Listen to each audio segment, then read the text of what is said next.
अब आपके सागर शहर में शादी, बर्थडे पार्टी, प्रेस कॉन्फ्रेंस के लिए सर्व सुविधा युक्त स्थान एमएस गार्डन, जहां मिलेगा एसी और नॉन एसी रूम के साथ साथ पार्किंग की शानदार व्यवस्था, वाटर प्रूफ कैंपस, संपूर्ण गार्डन में सीसीटीवी कैमरों की निगरानी, वो भी आपके बजट में। तो दिए गए नंबरों पर संपर्क करें। पता एमएस गार्डन, तिलकगंज, सागर। कहते हैं कि शिक्षक विद्यार्थी के रूप में समाज का और देश का निर्माण करता है, लेकिन अब यही शिक्षक बेहद परेशान होते नजर आ रहे हैं। बता दें कि 2023-24 में अतिथि शिक्षक अपनी सेवाएं तो जुलाई माह से दे रहे हैं, लेकिन इनके मानदेय का भुगतान लगभग नहीं के बराबर हो रहा है। और अतिथि शिक्षक जिन पर अपने पूरे परिवार के पालन पोषण की जिम्मेदारी है, वह एक एक पैसे को मोहताज हैं। प्रदेश की इस समस्या के साथ ही रहली विधानसभा के अतिथि शिक्षक ज्यादा ही परेशान हैं, क्योंकि यहां सभी क्षेत्रवासी जानते हैं कि वर्तमान में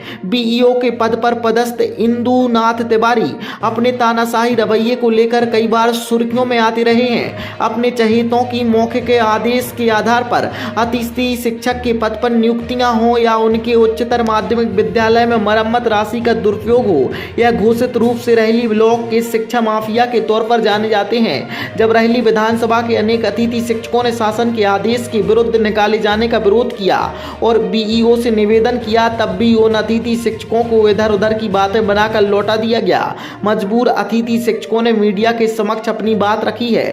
साथ ही उन्होंने कहा है कि अगर हम लोगों की शासन के नियमानुसार नियुक्ति नहीं होती और विगत 5-6 माह का वेतन नहीं मिलता, तो हम लोग धरना प्रदर्शन के लिए मजबूर होंगे।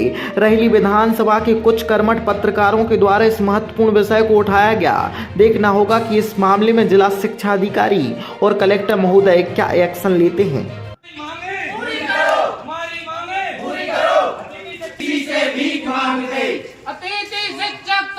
जिंदाबाद जिंदाबाद, अतिथि शिक्षक संघ जिंदाबाद, जिंदाबाद, अतिथि शिक्षक संघ जिंदाबाद जिंदाबाद। हम अपना अधिकार मांगते नहीं, किसी से भीख मांगते। अतिथि शिक्षक संघ जिंदाबाद जिंदाबाद, हमारी मांगे पूरी करो, हमारी मांगे पूरी करो। अतिथि शिक्षक संघ जिंदाबाद जिंदाबाद, बात पूरी करो, हमारी मांगे पूरी करो। हम अपना अधिकार मांगते नहीं, किसी से भीख मांगते। हम लोगों का 5 माह से कार्यकाल प्राप्त, वो हम लोगों को वेतन प्राप्त नहीं हुआ है, और वेतन प्राप्त न होने के बाद में हम लोगों को जो समायोजन होना था सितंबर-अक्टूबर के समथिंग, वो समायोजन भी नहीं किया गया है। और अब हम लोगों को वेतन देने से साफ इनकार कर रहे हैं कि आपको वेतन नहीं दिया जाएगा। किनके आदेश पर? ये बीओ साहब ने खुद अपना आदेश कार्यालय से प्रसारित किया था समायोजन करने का, तो 10 अक्टूबर के बाद में ना उन्होंने कोई समायोजन किया है। और जैसा हम लोगों को कार्य मुक्त करने के लिए मतलब बाध्य किया गया था कि आपकी सेवा समाप्त नहीं है, आप स्कूल जा सकते हैं, ऐसा फिर दोबारा कोई आदेश नहीं आया कि अब आपको कार्य मुक्त किया जाता है। विकास अधिकारी का नाम क्या है? विकास अधिकारी उनका नाम इंदुनाथ त्रिपाठी, जिन्होंने आदेश दिया था। जी, इंदुनाथ त्रिपाठी। और आपकी मांगें पूरी नहीं हुई तो आप क्या करेंगे? हम लोगों की यदि मांग पूरी नहीं होती है तो हम लोग इसके बाद में हड़ताल करेंगे और धरना प्रदर्शन करेंगे, लोकसभा का चुनाव का विरोध भी करेंगे। बयान दिया गया है, उस संबंध में आपके संज्ञान क्या है? देखिए, अतिथि शिक्षकों के साथ में सबसे बड़ी विडम्बना ये हो गई कि 3 तारीख को उनके लिए जो आदेश हम लोगों के लिए प्राप्त हुआ था, और वही हम लोगों ने नीचे संकुल प्राचार्यों के माध्यम से समस्त अतिथि शिक्षकों के पास भी भेजा था कि उनको 3 अक्टूबर से पृथक कर दिया गया।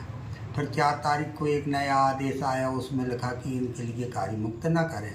तो बड़ी दुविधा की स्थिति हो गई कि अतिथि शिक्षक रहेंगे या नहीं रहेंगे। जब ये वाली स्थिति हुई तो फिर निश्चित रूप से उसी आदेश के परिपालन में अतिथि शिक्षक आज दिनांक तक तो नहीं कहूँगा मैं, 10 जनवरी तक वो लोग कार्यरत रहे। 10 जनवरी को पुनः संकुल प्राचार्यों के लिए एक आदेश दिया गया कि जितने भी अतिथि शिक्षक हैं उन उच्च पद प्रभार से जो अतिथि शिक्षक प्रभावित हुए हैं उनके लिए तत्काल कार्य मुक्त करें, अन्यथा संस्था प्रधान एवं संकुल प्राचार्यों से वेतन की वसूली की जाएगी। तो यहाँ पर एक दुविधा ये बन गई कि यदि संकुल प्राचार्य अपने जो संस्था प्रधान हैं उन अतिथि शिक्षकों को रखते तो उनका नुकसान होगा। तो इस विडम्बना के आधार पर ये अभी स्थितियाँ बनी हुई। हालांकि आप लोग जो अतिथि शिक्षकों ने ज्ञापन दिया है उसके लिए हम लोग माननीय जिला शिक्षा अधिकारी महोदय के माध्यम से कलेक्टर महोदय और उच्च शासन के लिए भेज रहे हैं। निश्चित रूप से मैं मानता हूं कि शासन इस पर बहुत सहानुभूतिपूर्वक विचार करके हो सकता है कि अतिथि शिक्षकों के संबंध में कोई महत्वपूर्ण निर्णय ले। जहाँ तक हम लोगों के मेरे द्वारा कहा गया था या लिखित में दिया गया था कि आप लोगों के लिए समायोजन किया जाएगा, तो उस संबंध में मेरा ये कहना है, समायोजन से मेरा आशय था कि यदि जहाँ पर प्राथमिक शिक्षक का पद खाली हुआ है वो माध्यमिक शिक्षक का कोई अतिथि शिक्षक उच्च पद प्रभार से प्रभावित हुआ है तो उसको निश्चित रूप से उन प्राथमिक शालाओं में समायोजित किया जाएगा। परंतु प्राथमिक शालाएँ लगभग रिक्त रहीं और चूँकि पोर्टल बंद था इस कारण से वो समायोजन संभव नहीं हो पाया।